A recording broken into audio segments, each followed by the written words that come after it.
Baby backs on the rotisserie, a new twist on ribs. Spit roasted duck, less fat, more pleasure. And a spectacular rotisserie prime rib. It's prime rib cooked to a turn. Rotisserie grilling guaranteed to turn heads. I'm Steven Raichlen, and from the beautiful Tubac Golf Resort in southern Arizona, it's time to grill.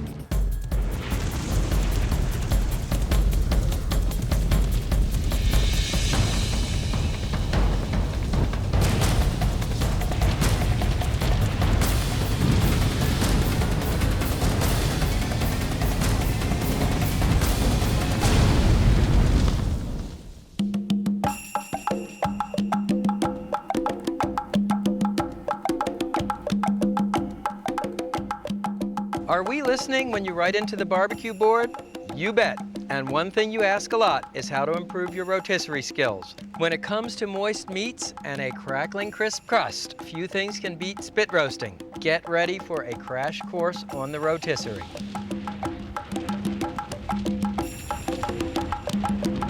Baby back ribs are a dish perhaps you never dreamt you could spit roast. I first saw the preparation in the Latin Quarter in Paris, where a rack of baby back ribs had been seasoned simply with herbe de Provence and salt and pepper, placed on the rotisserie. The beauty of the method is that gentle rotation basted the ribs and melted out the fat. They were incredibly crisp, but the simple seasonings meant this dish was all about the flavor of the pork, not the sauce. You know about indirect grilling and smoking ribs. What you may not realize is how terrific they are when spit roasted on the rotisserie. If you've never had a spit roasted rib, you're in for a revelation. And it all begins with a rub. Salt, cracked black pepper, sweet paprika, brown sugar, onion powder, garlic powder, fennel seeds, and cinnamon and ground cloves for sweetness. Mix the ingredients for the rub with your fingers, breaking up any lumps in the brown sugar.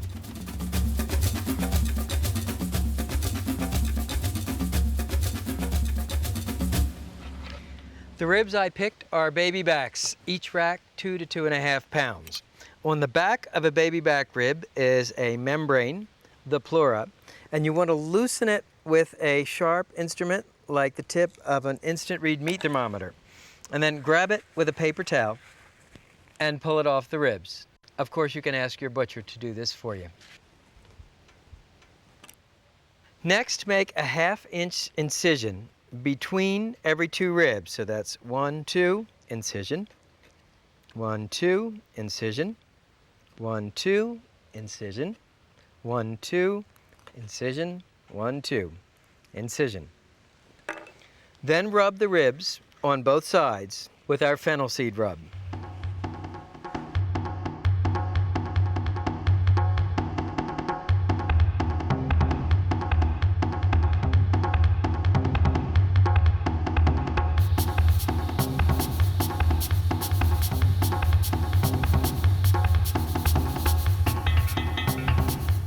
The ribs are now ready for skewering. Be sure to install the first set of prongs on the spit. Now insert the skewer through the first slit, weave the ribs back, then the second slit, then the third slit, then the fourth slit, and so on, until the rack of ribs is woven onto the skewer. And repeat with the second rack of ribs.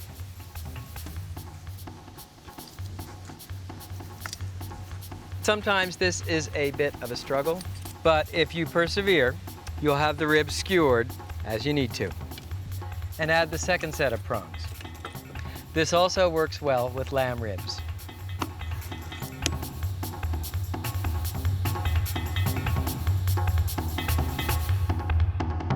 You're probably familiar with rotisserie grilling on a gas grill, but you can also do it on charcoal. Simply insert the end of the spit through the hole into the rotisserie socket and just rest the other end in the slot. And if you'd like a little wood flavor, toss a handful of soaked hickory chips on the coals. Now let me show you, we've set this grill up for classic indirect grilling. Drip pan in the center. All you need to do is switch on the rotisserie motor. To add an extra layer of flavor, spray the ribs with pineapple juice or your favorite fruit juice.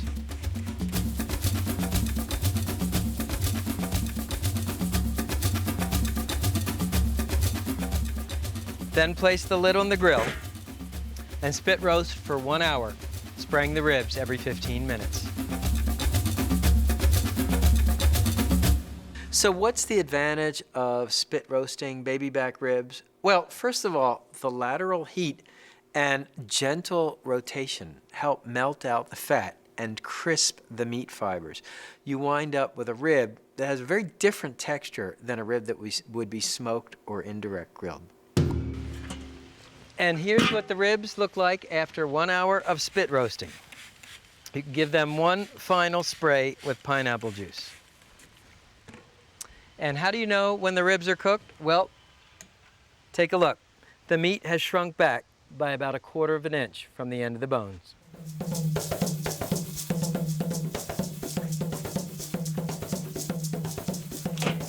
So take the spit out of the rotisserie and transfer the ribs to a cutting board. Loosen the first prong and pull it off.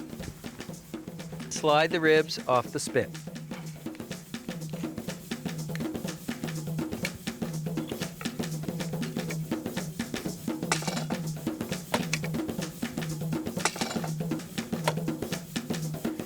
And you can see how tender spit roasting leaves the ribs. They're literally falling apart. And with the ribs, a pineapple ginger barbecue sauce. The recipe's on our website.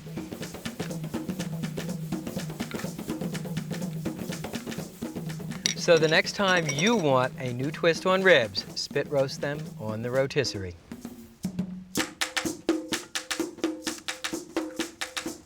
Now,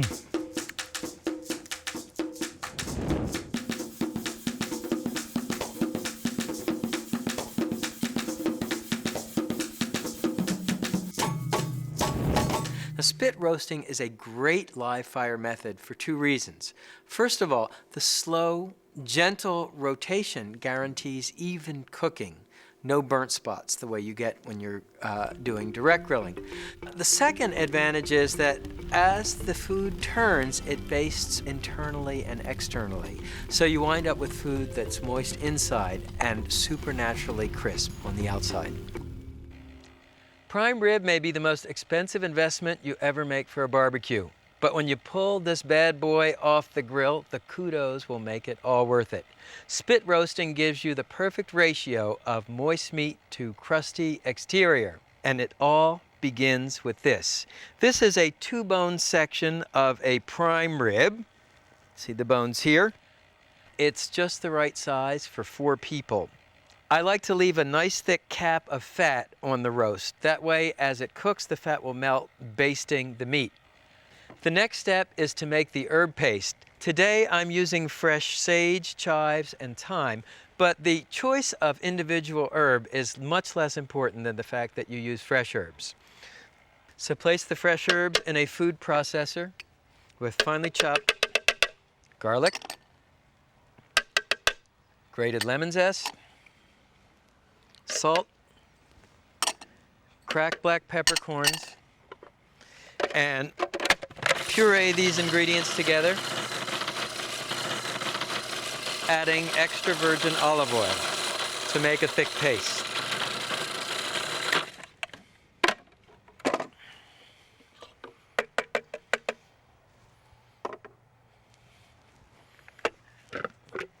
And here's what that herb paste looks like.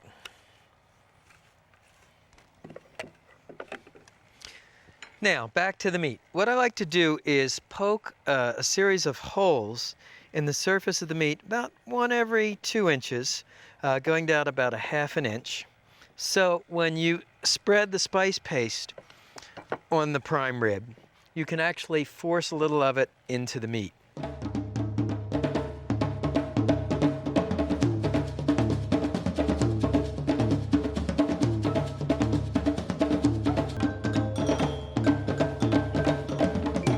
graduated from college, I won a Thomas J. Watson Foundation Fellowship. Now, Tom Watson founded IBM.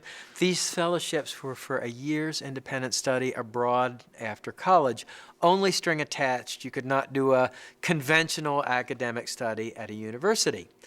I had done a lot of reading and writing about the Middle Ages in college, so I thought, why not write about medieval cooking? It was sort of one of those crazy ideas like my follow the fire idea that led me into the world of barbecue. But it turns out that medieval cooking was really very fascinating. And much like barbecue, it involved massive migrations of people and ideas and import of exotic foods. One of the nice things about working on a rotisserie is that you can cook the side dish at the same time. This one starts with fingerling potatoes and 2 heads of garlic broken into whole cloves. And it's important to leave the skins on the garlic. The skins keep the garlic cloves from burning. So drizzle the potatoes with a little extra virgin olive oil, and then sprinkle with your favorite Mediterranean herb mixture. Finally, a little coarse sea salt and cracked fresh black pepper. Just stir the potatoes and garlic to coat with the herbs and seasonings.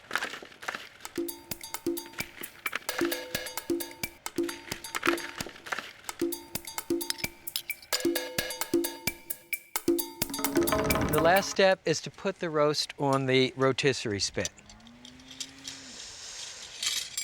Okay, so put the first set of prongs on the spit and tighten the turn screw.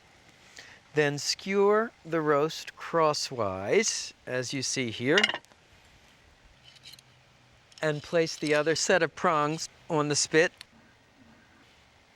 Tighten the screw, and you're ready to spit roast the prime rib.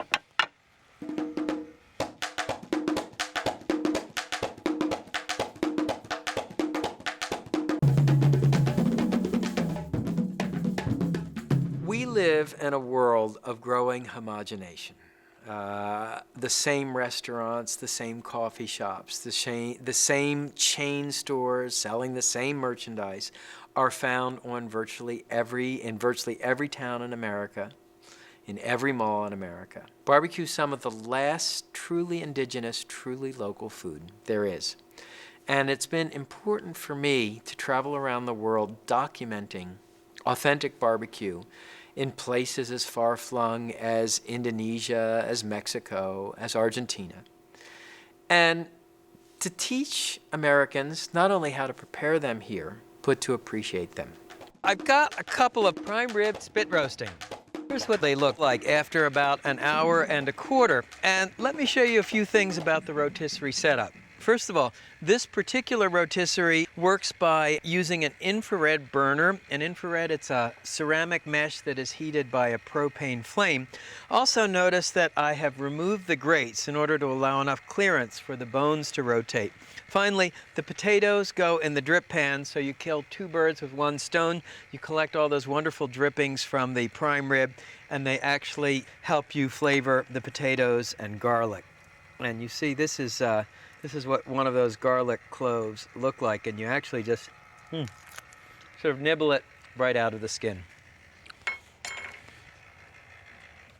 So to check for doneness, use an instant read meat thermometer. Rare roast beef would be about 125, medium rare about 145. And when you insert the thermometer, make sure you don't touch the turn spit, which will give you a false reading. Okay, and we are in business here. Another test, just like when you're cooking ribs, notice how the meat shrinks back from the ends of the bones. Now, take the spit off the grill. You can transfer it to a cutting board. Remember, the prongs and screws will be hot, so use a glove or mitt to remove them. Then we'll slide off our prime rib. Don't forget the potatoes.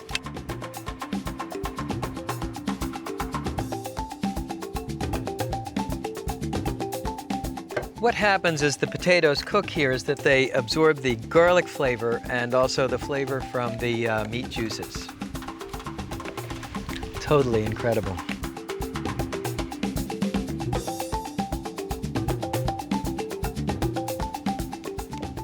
Okay, I've let the roast rest for about 10 minutes. That will make them juicier, and I'll put this roast here whole, and I'll show you how to carve this one. Now, a lot of people like to remove the bones first, which makes the rest of the roast easier to carve.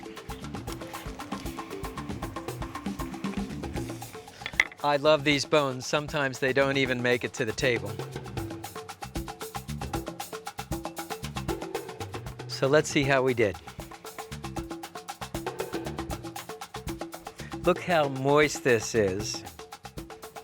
And with this, you can serve a fresh horseradish sauce. The recipe is on our website. And I am hungry. I like these crusty end pieces. And here are some of the garlic roasted potatoes. Let me take a taste. It's prime rib cooked to a turn.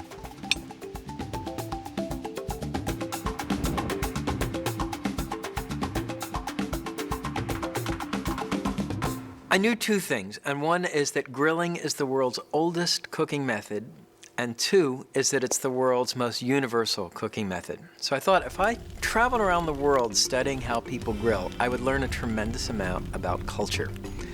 Because grilling is more than a cooking method. It really says who we are.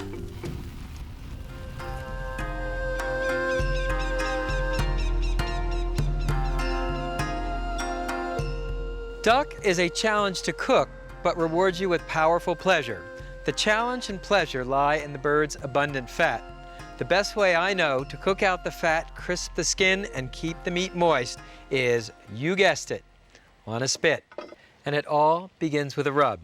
Start with Chinese 5-spice powder and add granulated sugar, black pepper, salt, and cinnamon.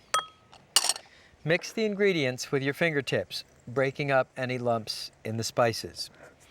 Next, the duck. Turn it over and fold the wing tips behind the wings. Using a paring knife, make an incision in the fatty part behind the legs and behind the wings. And in each, insert a sliver of fresh ginger,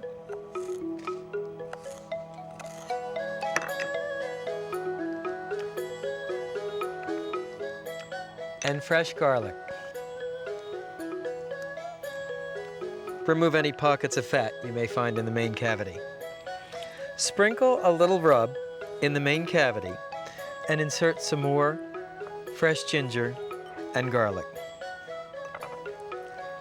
Then, using a piece of butcher's string, fold the tail in and tie the legs together to give the bird a compact shape.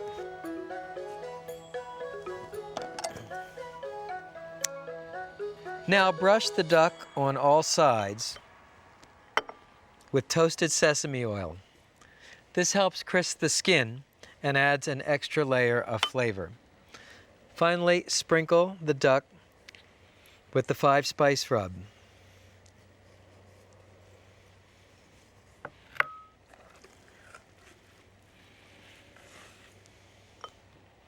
Continue brushing the duck on the back and sides with the sesame oil.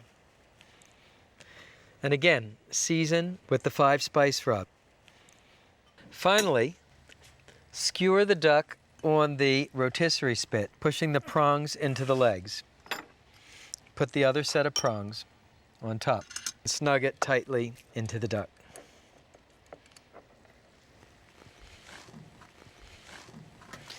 Now let me show you how to set up this grill for spit roasting. This grill has 3 burners, front, middle, and back. So what you do is you light the front and rear burner and you turn the center burner off. Place a drip pan over the center burner, and you'll notice I've taken out the grill grates to give the duck clearance to rotate.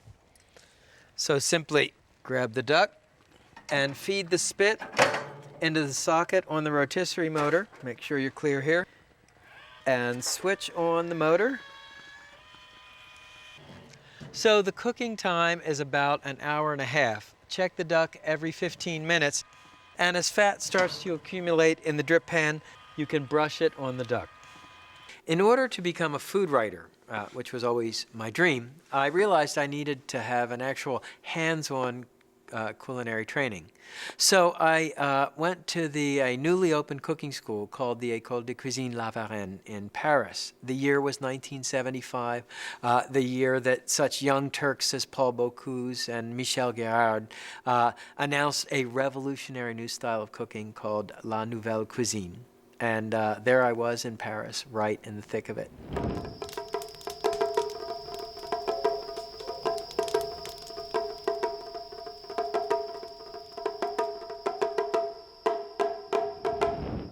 "90 minutes later, and the duck looks delicious.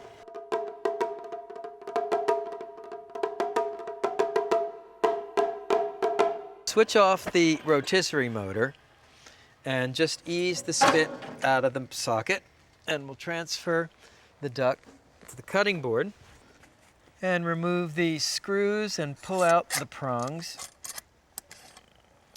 Ease the duck off the spit. Oh, that was very easy. And the sauce looks ready too. So pour it in a serving bowl. And the recipe for the sauce will be on our website. I am definitely not a chef. I cook because that's part of my job description, but I really think of myself as a writer. And my job is, first of all, to help you understand barbecuing and grilling, to make you better at the arts of barbecuing and grilling. Now let me show you how to put this together. Start with either a Chinese pancake or a flour tortilla. Brush it with some of our barbecue sauce using a scallion brush. Arrange a few slivered cucumbers on top. And then carve some of the duck breast meat and skin. Look at that.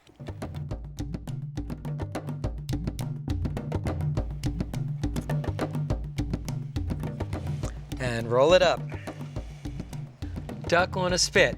Less fat, more pleasure.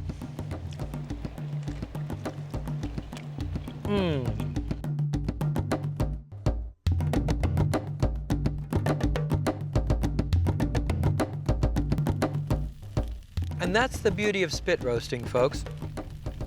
It's really easy, great for fatty foods, and loaded with flavor. See you next time.